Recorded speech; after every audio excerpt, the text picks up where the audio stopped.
Welcome in. It's the FireZone show. Back at you, coming off of a Week 14 loss, unfortunately. The Ravens fall to the Cleveland Browns, 22-24, home team over there in Cleveland, 24.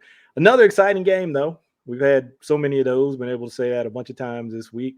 Came down to the end, as usual. Ravens got an onside kick. We ain't seen that in, they said, 20 years on the the broadcast. Is the last time the Ravens had actually recovered an onside kick. I guess they've attempted some since then, but they haven't recovered one in like 20 years. So that was exciting, right? So they had a shot there at the end to drive down and get the win, despite some other things that had gone on in the game. So we'll talk about those things. But as usual, I'm joined by Dennard Melton at the FireZone show. Dennard, how you doing, man? I'm good. Happy holidays to everyone out there. I'm a little festive today, as you can see. We see you rocking the shirt. Yeah. 'Tis the season. Everybody, we wish happy holidays. Happy Kwanzaa. All of it. All of it. Love it. Whatever it is that you celebrate, whatever it is the thing that you do, we wish you the best. You know. If not, I'll see you at the Chinese buffet. Hey, sing like this. Ba, ba, ba, ba, ba. No. Sing like this. Like this. Yeah. Christmas for Christmas Story, for all the people out there who don't get the reference, Christmas Story movie, that's a classic. Been out there for a long time, every year. But yeah, on the real, you know, happy holidays to everybody. Hope you enjoying the season and getting a chance to spend some time with family, or just, you know, take a little time off from work or whatever it is, and just, you know, slow things down a little bit, you know, put it in slow motion for a little bit, and just enjoy the season. The reason for the season, for those of you that know. So I'm gonna leave it there. All right, we're gonna get into this game, and we're gonna talk about the defense, because that's what we like to do. Before we get into our individual position group discussions, high level, Dennard, you were telling me about this before we started recording. Just kind of high level takeaway from how the defense performed in the game. I was impressed by the consistency of the play over the last 4 weeks.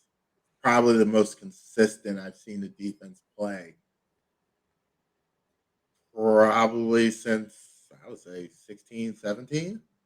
When Weddle showed up and the back end was pretty solid, you know, consistency-wise. You know, they let up a bad 1,000 plays every once in a while. But run defense was there for the most part. Even with Campbell going out early, I mean, we're going to talk about it as we go individually, but my man Justin is a superstar, not in the making, but progressing in a way where teams are now going to have to account for him with more than just one body. Now that even changes the dynamic even more defensively. So overall, I thought when you give up 17 points on the road, division game in a hostile environment, you expect to win those football games. So I tip my hat to a team who rallied around a secondary that was beat up, pounded for the last 13 weeks. And once again, they answered the bell and gave this team an opportunity to win a football game. They really did. I mean, you look at these two games against the Browns and what they did to really, I mean, I'll use the word shut down the Browns running game, because even in this game where Chubb, you know, had a few more yards than he did in that first game, still only had 17 carries, 59 yards. That was it, man. And then I know Hunt got, you know, he had the lower leg thing pretty early on, so he didn't get a ton of run. But even D'Ernest Johnson came in, he had 4 for 22. But even within those numbers, right, you're thinking 59 yards. He had a long of 15 in there. So if you back that out, it's 16 for like 40-something yards. And then same things with D'Ernest Johnson. He had a 13-yarder in there. So take that out of 22. I mean, they really shut it down on the ground. And the Browns, you know, were forced, kind of like they were in that first game, to try to move the ball through the air. And maybe they had a little bit more success doing it this time, but not really. Baker 22. I mean, what was he? 22 for 32, 190 yards. He had 2 TDs. They got down there in the red zone and were able to get a couple red zone plays and get in the end zone. But other than that, I mean, this defense, man, you take it. Like you said, if you got that defensive performance and just knowing going into the game, this is how the defense is going to perform. You take that. You figure, hey, offense, we'll get it done. We'll put some points on the board. And the offense, it took them a while, but they did. Yep. They got going eventually. They did get it going. Obviously, by now, everybody knows about, the injury to Lamar. And, he hasn't practiced thus far this week. It's Thursday. We'll see what happens tomorrow. But, I think everybody knows.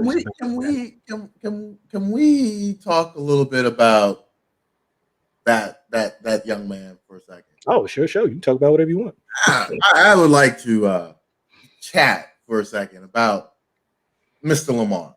And I think people need to take a step back and look at where we've come from as a organization, as the Ravens have come from as an organization, in terms of quarterback play and the standard that has been set prior to Lamar showing up. And if you want to put Joe Flacco on the top of that list, whatever. I'm going to say this about Joe. Joe had a magical 6-7 game run. You remove that. His nickname fits, which is Average Joe. So, for everyone out there who wants to criticize this young man who is just turning 25, who has already been the MVP of this league, who has dramatically changed the way he throws the football, his ability to stretch the field, and to do this with an offensive line that is the literally equivalent of a bunch of stones sitting there right now who cannot move a thing. He is also operating in an offense that is stuck in the early 2000s. And yet, we are sitting here with an 8-5 football team leading a division that consists of every team that is at 500 or above. Whatever you want to say across the league, this is how the AFC works. I think we need to understand what this young man has brought and the criticism, justified or not. But you need to understand where this organization has come from with quarterback play and what Ozzie Newsome said and what Eric DeCosta said a few years back. They didn't want to build a winning football team. They wanted to build a dynasty. You have some young men over there who are under the age of 26. That is a young core. Mm-hmm. Give them time. Please. You have everything in place. This is a football team that can go on a run for years. Let them grow. I'm off my soapbox. There it is. Hey. When you hear it all, you don't need to say anything else. And I won't. There it is. Be patient, people. Have some patience, man. This ain't instant coffee. It's going to take a little time. Right? It may get a little funky every once in a while. It might start and stop. And I mean, we saw that on defense.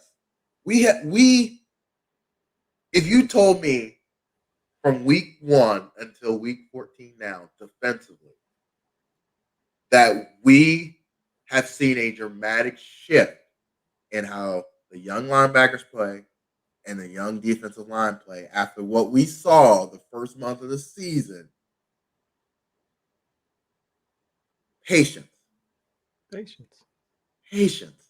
They lost 2020. They had you. It's literally like you've never. Here's an analogy. You just bought an Xbox and you're ready to play. You've been playing it for years, and all of a sudden it just dies, and you haven't played it for a year, and all of a sudden you pick it back up, and you've got to put $2,000 on the line and go play in a Madden tournament you haven't played in a year. How would you respond in that situation? Like, you're learning on the fly. You're figuring out stuff, even though you've played football for years. When you don't have mini camp, when you don't have camp, when you don't have film study, when you're not hanging out with your guys, it is a completely different feeling in terms of learning, being a teammate, and understanding your teammates. Yeah. Just different. Yep. And you had a whole rookie class in 2020 who didn't have that experience. None of it. They played the season. Played the whole season. They played a regular season. So this is the benefit, I think, of being a Ravens fan and having guys like Lamar Jackson and some of this other young talent on this team, is that while you're being patient, as we now know you should be, you're still winning games. This team's been in the playoffs every year he's been the quarterback. There are other teams that are trying to build and trying to put something together. They suck. They losing. They Look at Chicago. Look at Chicago. Prime example. They have wasted a defense for 8 years looking for a quarterback.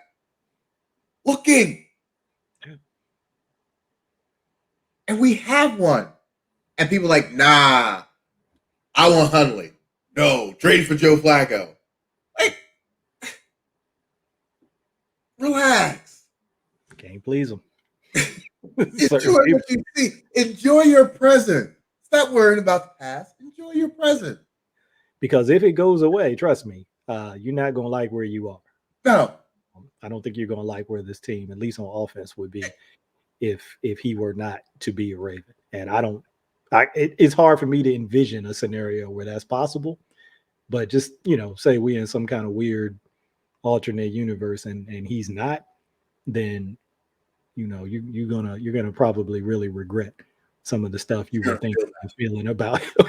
You're gonna feel that. Yeah, because this doesn't come along all the time.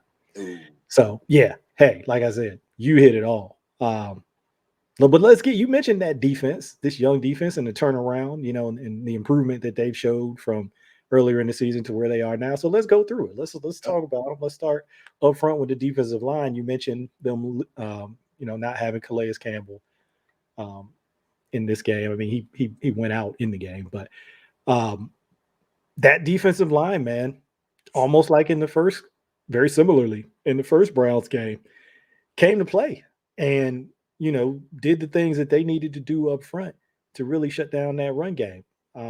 So let's hear it. What do you think about the defensive line? I'm impressed.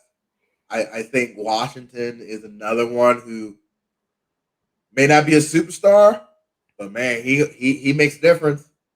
He makes a difference, and you need those type of guys. You need those guys who are underneath the Justins, who are consistent, who are always going to be there, who are going to flash every once in a while, but they're Mr. Consistent. While Justin can be who Justin is, which is the game record that you drafted. Mm-hmm. And obviously, Brandon Williams had a wake-up call. So maybe his wife said, "Listen, I need Big Bear back. I don't need Little Bear, who's been disappeared for the last 2 years. Big Bear's back. He's hanging out." The outside linebackers, Bowser and Houston, they are handling the edge with I haven't seen in a long time. I mean, back in the days of Jared Johnson and Suggs on the other side. Teams don't try it anymore. You haven't really seen teams try to run outside on them in the last 4 weeks. You just don't do it. You try to get up inside the tackles, and there's no room. Now you might catch it every once in a while, down the middle. That's just the way 3-4 defense is set up. If you catch them in a slant, you're gonna bust one for 13, 15 yards. But once again, tackling has improved immensely. Yeah. The idea of hero tackling has left that building, and now they have adapted. Just get it on the ground, please. We'll hold the 3 points, and the world's not going to end. I think the young guys have picked it up, particularly on the defensive line. They understand their assignments now. They understand who they are now, or who they should be. Yeah. Yeah. Wink mentioned that at his presser today that, we're just getting up and playing the next play. Get the guy down, tackle him, get him on the ground, and then get up and play the next play. Because they were asking him about some of the interference calls, the illegal contact calls. We'll get into that when we get into the secondary. And he's like, somebody was asking him, how do you coach guys to do anything differently when it looks like they've really played it well? He's like, you just tell them to stay aggressive, and you get up and play the next play. Yep, let it go. It's out of your control. You did what you're supposed to. Somebody took that control. Okay, roll it up. Let's roll. Hey, like Calais Campbell said earlier this year, he said the same game, and I like it when players talk about the same play. Can't let the same play beat you twice. Once it's over, it's over. Yep. You got to move on. All right, linebackers. You talked about them a little bit earlier. These linebackers, Patrick Queen. We talked about his improvement. Really, I'm not like we taking credit for anything, but ever since we did that film room, I'm just saying, things look a little bit better. I don't know. Just go get it. Yeah. You never know what people are doing in their spare time. I hope. Lessons learned, and keep going. Who knows? But Josh Bynes continuing to be that steady influence, still mixing in some Christian Welch in there in level 2, and they seem to always every week have a package for Chris Board, so he gets in there and kind of some third down and we burn that one. Well, go ahead. How do you think the linebackers played, including that package? I understand that he can run, and he may be able to cover sometime. But I'm tired with Mr. Board. I'm tired. I'm good. You just brought on TJ. TJ's a better version of what you're looking for than what you're getting right now from Chris Board. And I've been harping on that since preseason. Yeah, we talked about him last year. You and I, we were watching the game. I remember what it was. Bynes was it a Bengals game? Because Bynes was in that game that we were watching. Might have been a Bengals game. Because he had an interception where he tipped it and somebody else intercepted it. Yeah. Whatever. We're talking about we saw a play or two with Chris Board, and you let me know your feelings back then. So you've been consistent. About Board. But Queen, hey, we're still seeing, look, I'm not saying everything is perfect, but if you're gonna make mistakes, make them 100 miles an hour. Please. 100 and take 3 people with you, even if it's not the ball carrier. Just that's the beautiful part about playing linebacker sometimes. If you're dead wrong and you know you're gonna be dead wrong, just go hit something. Make a pile. You'll end up being right 8-9 times out of 10 anyway. So just make a pile. Somebody will make you right, one way or the other. Absolutely. That running back has no idea what you're doing at that point. If you decide just to go flying in there, he's going to change direction, and it's just a split second, particularly in the NFL. Like in college, you got to be a little more controlled because you don't have all those types of same cats on the field with you. Yeah. They might get caught out, but in the pros, you can make those split decisions and make the running back hesitate, and that's all you need. Everybody else is going to show up. Yeah, you see that color flash, and it's reminiscent. it's different. I'm not comparing these players because they're different players, and I think Queen is is in a different category, but it's reminiscent of that year with CJ, and then they were alternating Peanut and Kenny Young next to him, where those guys were just running and chasing and hitting, and CJ was kind of cleaning it up behind them. I'll go fit the right gap. I'll go do this. I'll go do that. You just go and cause chaos, and I will clean it up behind you. And then someone had the bright idea to say, you know what? Let's move chaos over to Mike. Yeah. And then you got a different chaos. I to this day, I want to be on the meeting who said, you know what? I'm comfortable with that. I would like to talk to everybody in that room that day who said, you know what? We're not going to draft a linebacker. We're comfortable with what we've got. Yeah. I would like it didn't last long. So they went out and got LJ Ford and Josh Bynes. It didn't last long. That's for sure. Whoever said it, it changed pretty quickly. Was that Dean Pete? No, who's the defense? Was that the first year of Flink? I think it was the first year because it was 2019. So that was after Dean Pease. So okay. It was 2019 because after that, the Browns game, they lost the Chiefs and then they lost the Browns. Both of those games, both teams rolled up like 400 some yards on them. Yeah. And then they didn't lose again until the playoffs. So, but that week, and I don't remember which one of them was first. I don't know if it was Ford or Bynes. I think it was Bynes because he played in the Steelers game the next week. And I remember Ford got picked up on waivers like that Thursday or something like that. And then Bynes he even suited up that week too. Yeah, and I don't. But Bynes was playing, and people were like, "This dude just came off the couch, and he's playing. He's in the game." Ray was like, "He good. He know. He know." Like, well, it showed you, just the gravity of that decision. Like, hey, we don't have any time to work these guys in. They got to go right now. Right now, it is like DEFCON 5 in the middle of this field.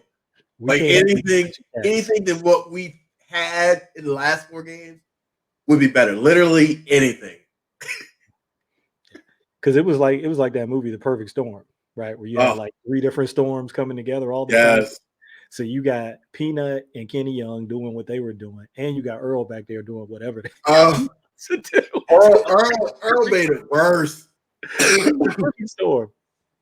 So much worse. And then who's playing outside linebacker at that point? Because that was even worse. That was horrible. Let's see. I think that's when they brought McPhee back at that point.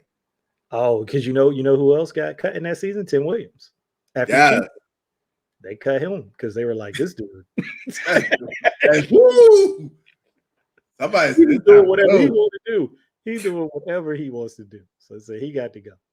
Didn't he say some weird quote after he left, or he had before he left, or something weird? Several comments. Like I at Alabama, I wasn't asked to do something. Everybody was like, "What?" Yeah, something crazy, something wild. And I remember seeing it, and I was like, "Okay, that's not going to end well." I didn't know he was going to get cut, but he didn't play the rest of that game because he opened up like a tunnel, and it was like, "Woo!" Like, because you didn't even try. Like, seriously, you didn't try. You got the edge. You got C-Gap. And he just jumped inside. And I'm like, where's he at? There's nobody else out there. It's not like, okay, I'm going to go in here and then you cover me, you scrape out. There was nobody else there. So I'm like, what is he doing? Maybe Earl told him he's going to be right back. He got to go to the car wash. One thing you can say about Earl, apparently Earl told everybody they were on their own. Don't look for me. It blew my mind until that off season when I look back at that season. He was around a lot of scrimmage so much. I was just like, who's calling? Just doing what he wants. And then they talked to him after the game, right? The pressers. He just said, we just gotta improve communication. Once we improve our communication. It's like, you ain't talking to nobody. What you mean improve communication? With who? Communicate with who? Not you, because you Oh know my God. it was crazy. It was Who- crazy. But Some of these cats, somehow 14-2. somehow, You know, some way, they rolled into a playoff game with that going on in the background. some way, somehow. Just shows you, man, what we were saying. This team, despite it's been that way this year too. It seems like we talk about every game almost that way. Despite that, at the end, they still have a shot to win the game. Any other team in the NFL, probably sans the Patriots, the Chiefs to some aspect, and maybe like the Packers. Like anybody else have these problems?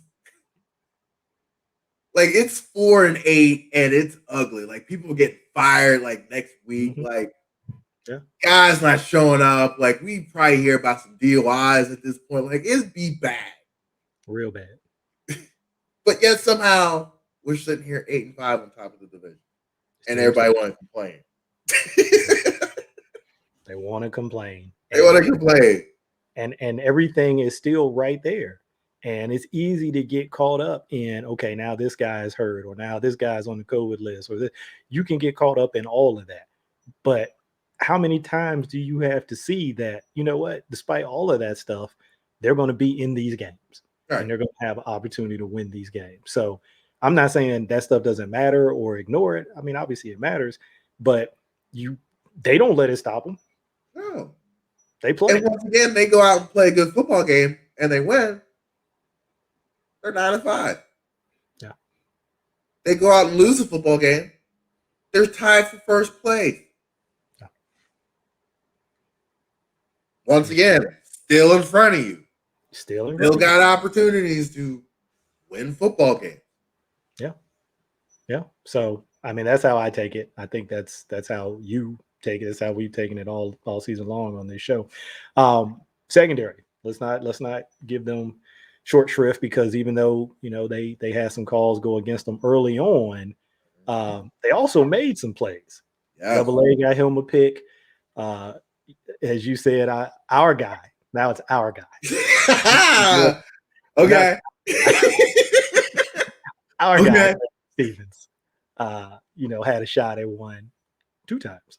But it's been quite. It's interesting. It's been quite quiet on the back end in terms of things over the top lately with Mr. Stevens patrolling. Yeah. And it's not like they're limiting what they do defensively. Mm-hmm. They're not limiting the rotations, and they're not limiting the cloud coverages in the secondary. They're not limiting any of that stuff. They are still using their entire playbook. And yet, we don't see those plays like we saw the first 8 games of the season. Well, it makes you wonder who was in there. I don't know. I was just watching Suicide Squad, and he went in there wrecking shop. You know, it's almost like, I don't know, somebody had made a bet that somebody else was going to be. This was it. They was going to ball this year. Going to show everybody. Well, you know, natural ball hawks are very rare. Yeah. And when you find one like Mr. Stevens, like, now I'm not comparing him to Ed Reed. Please do not hang me. Be careful now what you're about to say. Choose your next words carefully.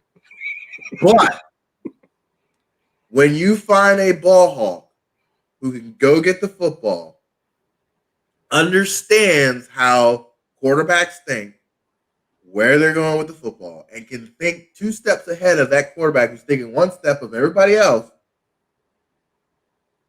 that is a special trait that you cannot find. And they have been looking for that in the deep secondary since Ed left. They've definitely been looking for it. And the defense can't function unless you have that. And now, once again, you're seeing the consistency because they don't have to worry about things over the top, because either teams recognize that Stevens can get there, which you're seeing on film he's covering up a few mistakes here and there, teams are not going to challenge him. I don't care if you're a rookie. I don't care if you're a 6-year vet. If you can cover your assignments, teams are not going to challenge you. They're going to figure out something else, especially in this day and age. You're going to find a weakness. Yeah, they're going to find Waldo. Wherever Waldo is. Yeah, wherever he's hiding, they're going to find him. They're not just going to be like, we're going to test this. I don't care who the free safety is. No. He proved he can do that. Guess what? I'm going to go find your will linebacker who you think can cover my tight end up the seam. Yeah. Yeah. And, you know, the rest of those guys, like I said, I mentioned AA. I thought Chris Westry played a solid game.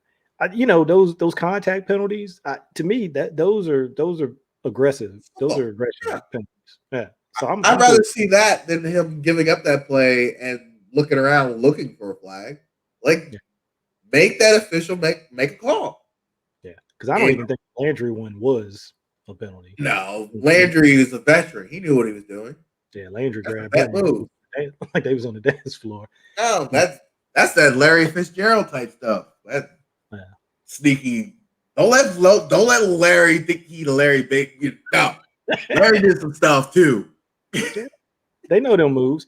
And the one on DPJ, that was on him because it was a double move, and he tugged him coming out of double move a little bit. But again, still being aggressive. So you know, I'm okay with that. And then, you know, he came back later in the game and got a clean PD down that same sideline going into the end zone. So that is one thing about him. He's long and he can run.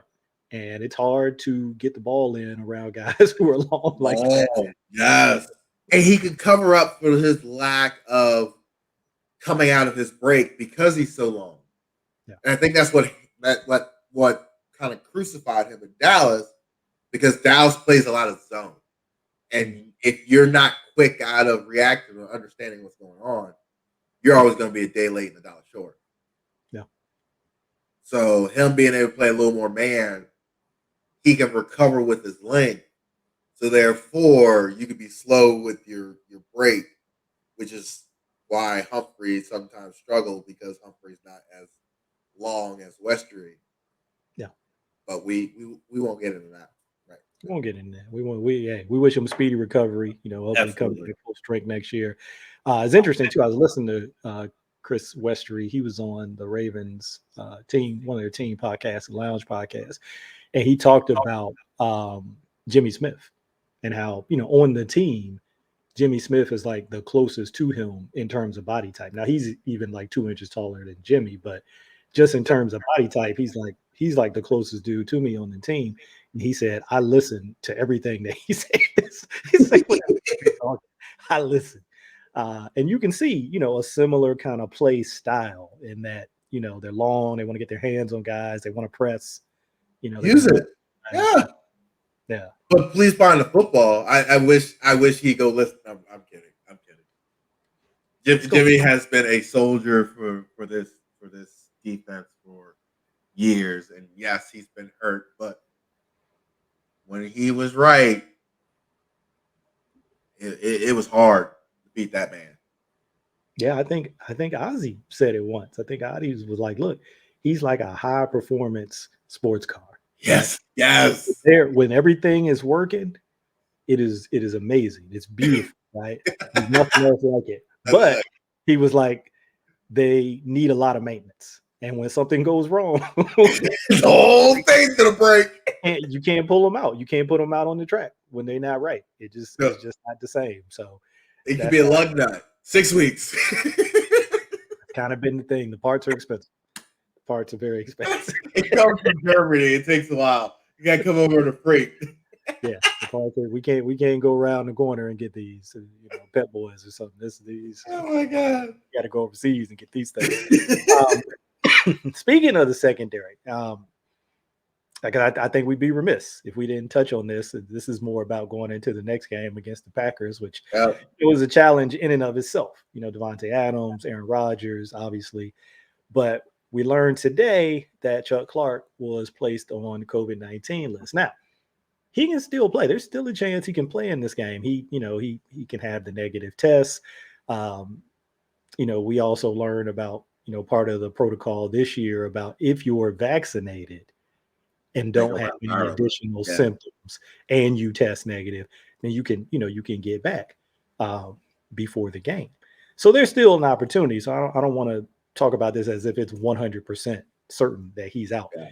But if he is out, Mhm. if for whatever reason he is unable to go, as people may or may not know, he is the defensive signal caller. He wears the green dot. He's got the microphone in his helmet on defense, and Wink or whatever their system is for relaying calls. They come in to Chuck, and then Chuck communicates. If he cannot go, you have coached defense before. Mhm. What would you do in terms of, okay, who's going to be my new caller? What are we going to do to get through this game in terms of getting calls in and relaying all of that information?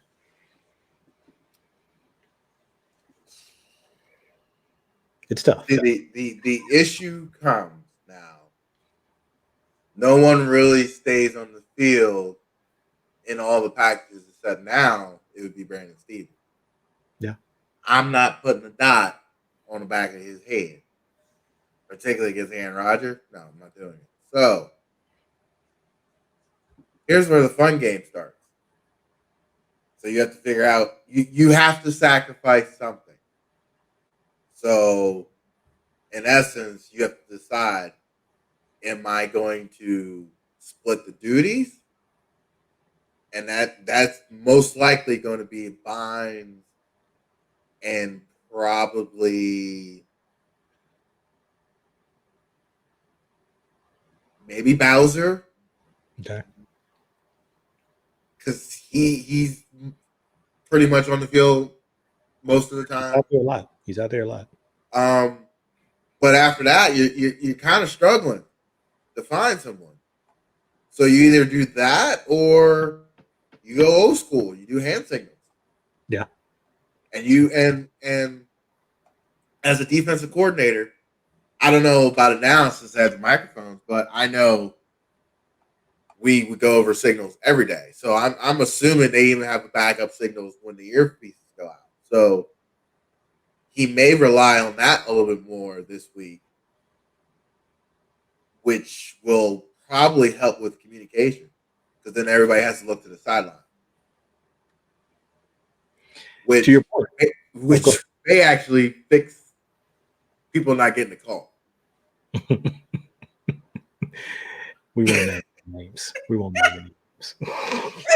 To your point, in this last game, Bowser out there 92% of the snaps. There's 65 defensive snaps. He was out there for 60. Here's another guy. I was going to ask you. Maybe we don't want to put this much on the young man again. We like how he's been improving recently. But Patrick Queen has been back out there again on those high snap counts, 85, 90% of the snaps like he was earlier in the season before they kind of had to, set him back a little bit. Do you go there for a game? Nope. Okay. Nope. You don't mess up something that's running. Like you just said, sports car running fine tune. Why am I gonna put a passenger in his seat? No, thank you. Keep driving. Yeah, don't put that mid grade in there. don't do that. Don't change the oil. Don't do nothing. You've been putting don't put a new system in there. It's fine. Leave it alone. Yeah. There's other people. You even got TJ now. He understands it. He understands defense very well. I'm sure he'll be more involved. I mean, you even go with what's his name? 41. Oh, co-cap, Anthony Levine. Yeah. Even in certain packages, he's not out there much, but in certain packages, he can have the dot. As long as Bynes ain't out there. So that was the thing with Bynes, right? That's the thing with Bynes, where I think some people will maybe automatically think, oh, Josh Bynes. But like you said, he's not out there all the time. He hasn't been. And only one guy can have it at a time on the field. And so, like you said, you're going to have to sacrifice something. Do you want to have Bynes out there all the time? Do you want him in those sub packages, those third down situations, so that you can have him, call the plays? Okay, you might say yes to that, but just know when you do that, the Aaron Rodgers will find you. Bad toe and all, he'll find you. Yeah, COVID toe and all, he'll find you. If he thinks that he can attack you and he sees you as a weakness in coverage, he will find you. And he's not scared to do it the entire drive. Like I've seen him pick on someone for 5 consecutive plays just because he could. Sure. If you're not going to change, I'm not going to change. Like, I'm not going to change. I'm going to keep going after what works.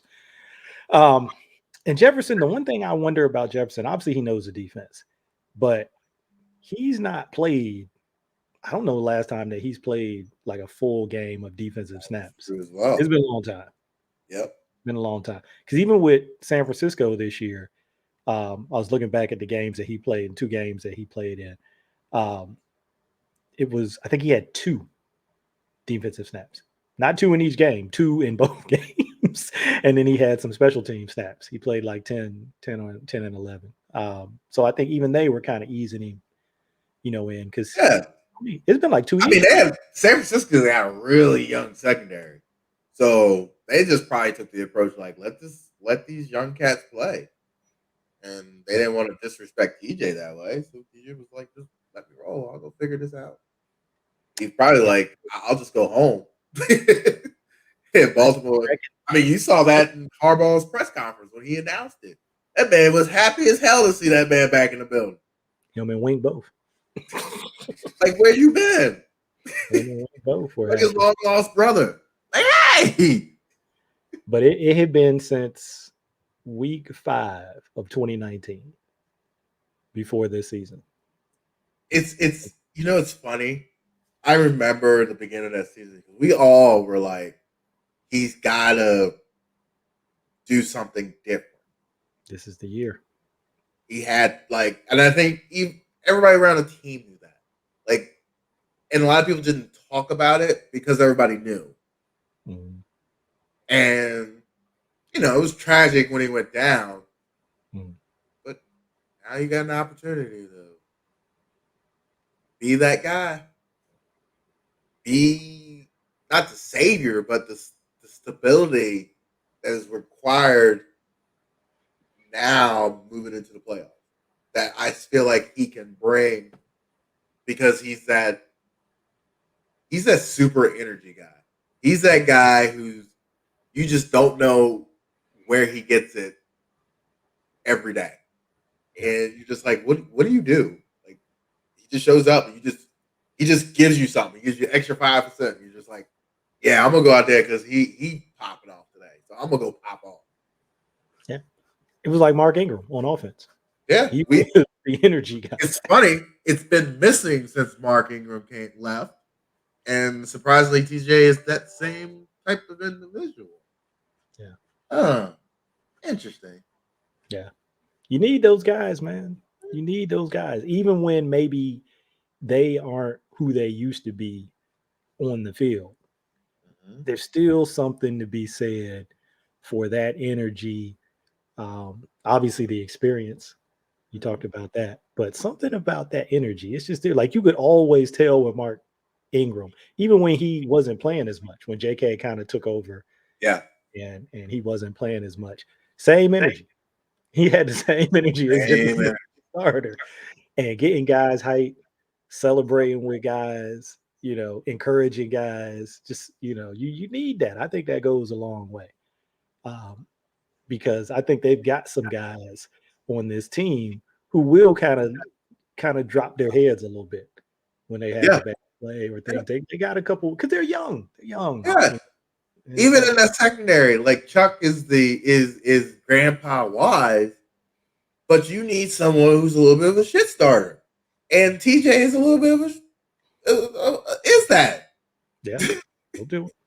We'll definitely do it. So I'm excited to see what his role will be. We don't know, right? We don't know, but I think those of us who remember when he was here and remember the stuff that you just said about him. Are hoping that we get that, right? We might not see that show up in a stat, but his energy will be effective, especially this week. Yeah. I think it's the boost they've been looking for collectively as a group. They needed something different in the air. and I think he might be it. I'm not even saying in terms of play on the field. Like you said, just different attitude, different vibe. He brings something different. Go back and you can still find him online. Any of those little videos of him in the locker room just cutting up and doing different things, dancing or doing whatever. Just somebody who brought a different type of energy every day. And like you said, you're like, where are you getting this from? I'm not feeling it today, but he feeling it every day. You feeling it, and eventually you gonna start feeling it. And if not, he gonna let you know that you not feeling it. Yeah, that's right. So there's definitely a place for that. Well, look, I think we can probably go ahead and wrap this thing. We touched a little bit about the Packers. We're not going to go super deep into that game. I mean, I think people know the Packers. I think people know what the challenge is. They understand what the assignment is this week and who you're dealing with. You better tackle Mr. Dillon, and you better get him early. Kind of the whole mantra when Jerome Bettis. You better get him down before he gets like step 5 or 6. Yeah, he becomes a problem after that. Yeah, and there's a chance that their other guy, Aaron Jones, may not play this week. He didn't practice today. I think he well, they had a walkthrough yesterday, so they don't really know. But I think he didn't practice today. And we'll see what happens Friday. He's dealing with a knee. They got a couple guys on the COVID list. I think Kenny Clark, who's a big, massive defensive tackle for them, is on the COVID list. So we'll see what happens. So you and I were talking about this. It's rampant around the NFL, really around all sports, and really around the world, or this country in particular right now with Omicron. So I mean, it's everywhere. And we're seeing the ramifications of it. So it's going to be interesting to see who's out there, who's not out there on both sides. I think Ravens fans know about, their injuries and situations, but, it's going to be interesting to see who the Packers throw out there as well. So back at home. So I think that's a good, that's always, a positive thing that you last 4 at home. Take advantage. You get a team at home, especially a team like this, what are the Packers, 10 and something? 10 or 11, something like that. They won a bunch of games. 3, I think. Something like that. And just put 45 on Chicago. So they're that's like New England. Like you just set your division up. I got 5 wins at least. I might screw up 1 win in the division, but I'm at least get 5 every year. I got 5 and a possible. Yeah. Book it. You want to do a double blind? We'll go. I guarantee you 13. Let's go. We about to run this train. Let's go. Man. That's how the Packers looking at it. Like, man, we about to set these fools. So with no hope. Like what is left in that division? Minnesota. Stop it. 6 and 7. We all know who Kirk Cousins is once the playoffs start. Yeah. Talent, though. They got talent on offense. The receivers, Dalvin Cook, they got talent. Quarterback is the limitation. He's always been the limitation. Yeah, but that's the but. Yeah, but Kirk Cousins. Right. Chicago, hey, they may have a quarterback. Got a young, talented dude in Fields, but they need to fire everybody. Coach got to go. Everybody. GM, everybody. Just Detroit's 1-11. And they compete. They play hard. They don't have any talent. Their talent's gone. Yeah. They're at least 3-4 years away from, because we got to see them this year. The Ravens went up there and they competed against the Ravens, but the Ravens needed a historic field goal. So they competed, but 1-11. Bill Parcells, you are who your record says you are. So that's who they are. Anyway, we get the top of that division this week, and we're gonna see what it's gonna be. I know how good you are. We're gonna see. Hey, you wanna be the best, you gotta beat the best. So, hey, as always, thanks for tuning in. Went a little long this week, but we were having fun, having a good time. We got Christmas coming up next week, and maybe we'll get a podcast out next week. We'll see how it goes. It depends on stuff. I'm not going anywhere that I know of. I don't know if you got any travel plans, but the people don't need to know that. We'll talk about that offline. Thanks for subscribing. Thanks for downloading. Thanks for listening. Thanks for interacting. Thank you. Thank you. Thank you. As always, tell a friend to tell a friend. And we are out of here. We don't do no overtime. We